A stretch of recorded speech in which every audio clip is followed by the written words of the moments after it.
have those conversations. You don't want to talk about it. You don't want to think about it, especially when they're sick. You kind of think, I don't want to talk about, dying and, wills and funeral arrangements. But believe me, you want to talk about that. My name is Carla Weston Holmes, and I am an engineer. What would you say is a particular scenario or situation that you're going through right now that's adulting focused that you are working on overcoming? My mother just passed away, but I was taking care of her. I have married. So I think just being an adult, when you try to do too much and try to do it all perfectly, you end up not really doing any of it so well and end up burning yourself out. So pacing yourself, learning to understand your limitations and understand when you need to step back or say no. I think that's something I'm still working on.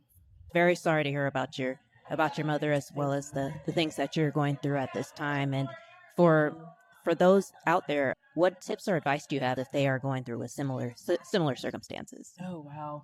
So much to learn from that experience. I would say, first of all, cherish your parents, love them. No one is perfect.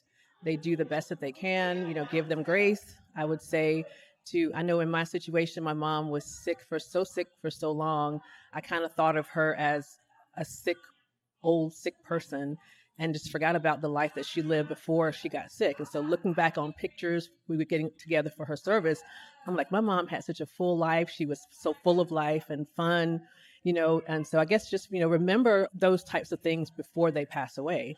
But now it's like, well, what would she have wanted that? Where's this document? How do we do, this? What's her insurance? And just all the paperwork things that I just was hesitant to ask her because I felt like I would be and kind of celebrate that sort of thing and not just turn them into, their condition. They're more than just what condition that they may be in as they get older and you're taking care of them. You're a caretaker, but they're still, they had a full life, and we just celebrate that while they can enjoy it themselves. Have those conversations. You don't want to talk about it. You don't want to think about it, especially when they're sick.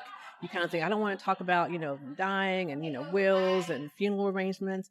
But believe me, you want to talk about that. Because my mom, I just was like, I didn't ever want to talk about it because she was so sick. I didn't want it to appear that I'm just thinking she's not going to recover, assuming she's not going to make it, and that would make her feel bad. So I just didn't even bring it up, Take care of the business while they're alive.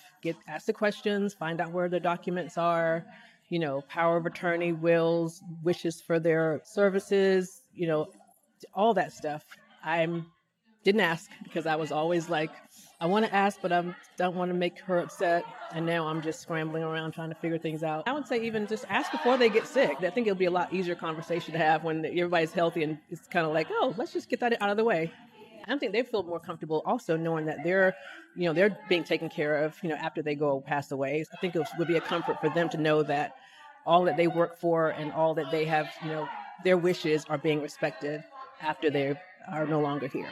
So it's a comfort to both sides. Laura, Carla, thank you so much for participating in today's conversation. It wasn't even that painful. Yes, see, I told you, yes. Yes. You pulled things out of me I didn't even know I had to say. So. Yes. As far as the last question that I have for you today, if there was a random dance move that you could come up with to represent how life is making you feel today, what would that dance move be? I would say it would be like this, pulling me back and forth in different directions. I'm getting pulled and pulled around, and I don't know when to stop and which direction to go. Well, hey, listen, I'm feeling that way too, so we gonna do this move together. What was it again? Oh my gosh, life. Which way to go? Oh my gosh. And right and front and hey, back and all around in circles.